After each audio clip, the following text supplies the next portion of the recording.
not doing politics. This has been going on. These negotiations have been going on. You have been seeing the teachers on the streets every other time. And so this is an ongoing process. It is you know, if it is now, you know, coinciding that the deal is going to come in, kick in the new salary scales in an election year, so be it. But it was not. It was not the plan. The excuse has always been that there's no money. There's no money. So all of a sudden, when it's an election year, now there's money to sort out the teachers. No, I really don't think so, because when we take a look at the discussions that have taken place in terms of also insisting that the teachers' qualifications have been met, and we've seen Nancy Macharia and Chairman Zomo having to go through the back and forth in terms of insisting that all teachers present their academic credentials, that all of them are rated in terms of their performance. And there was a lot of pushback during that time. So this is the culmination of years of discussion. Yeah, incidentally, that chronology of events has been listed there on page 3 of the Daily Nation. I say in 2013, teachers go on strike to demand harmonization of commuter allowances. In 2014, the government gives teachers 9.3 billion in allowances, but they declined, insisting on a basic salary increase.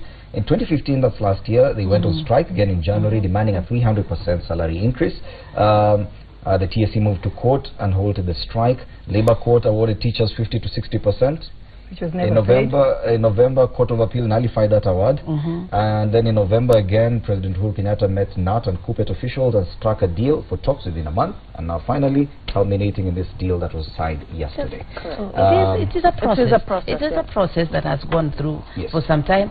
Well and good that it is falling in an election year, and that perhaps they get paid for it. As I say, it's an election year, and this matter is not just being used at the national level, because we're seeing even at the county level, and probably as we wrap up this discussion now, at the county level we're seeing governors, we're seeing aspirants using exams. We know it's still not a devolved function, but we're seeing governors even putting their portraits on examination papers. Do you think probably education should be devolved?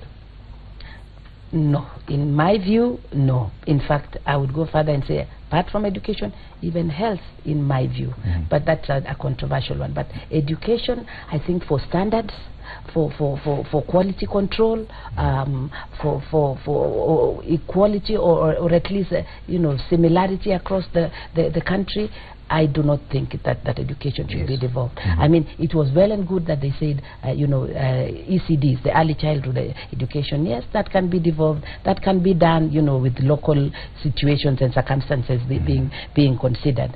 But I think really the education in this country, and knowing despite the very diverse, you know, diversity that we have in the country in terms of even, you know, what is available, you know, the state of classrooms, the number of teachers and all those things.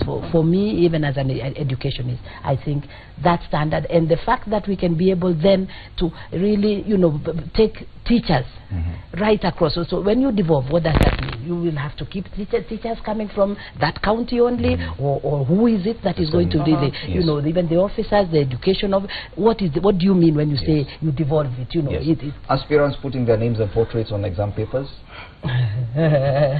yes, Rosa. I once actually. It was her county actually. That was no, that's their county. I once actually sponsored an exam.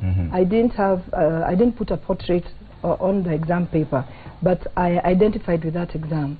And what happens is, it is not you setting that exam. The teachers will set the exam, and everything will be done according to how. I mean, it's everything is done according to standards.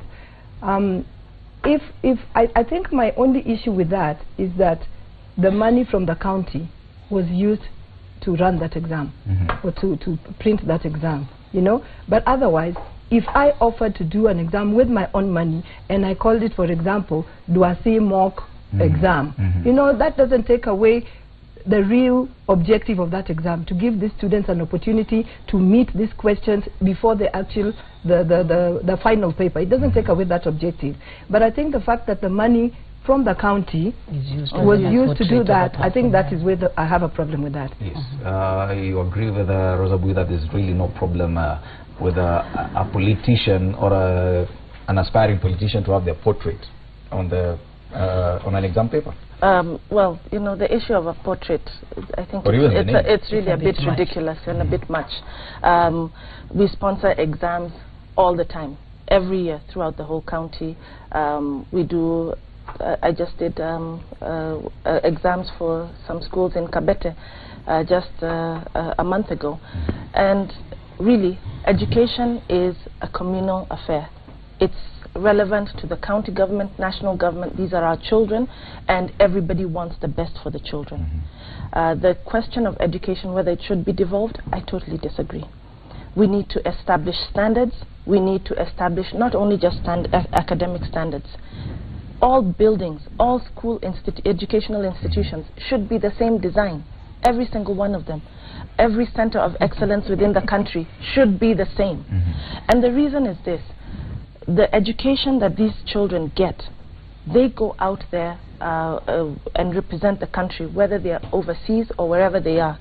They represent Kenya as a country, not Kiambu County, not what do you call it, Siaya County or wherever it is that they come from. They are Kenyans first whenever they go out there and represent us. So it's important that the structural reforms that are required within the education sector, more needs to be done. I remember when we used to go to school, I think we used to get porridge in the morning. That doesn't take place anymore. We used to be able to get, when the TSC teachers come in, I think when we went from 4 or from 6, the standards that were being maintained in education, we need to go back and create a template that is the same throughout the whole country. Nationwide. But I think just before we, we cannot really talk of devolving, the whole education. But what needs to happen? Because the biggest problem that,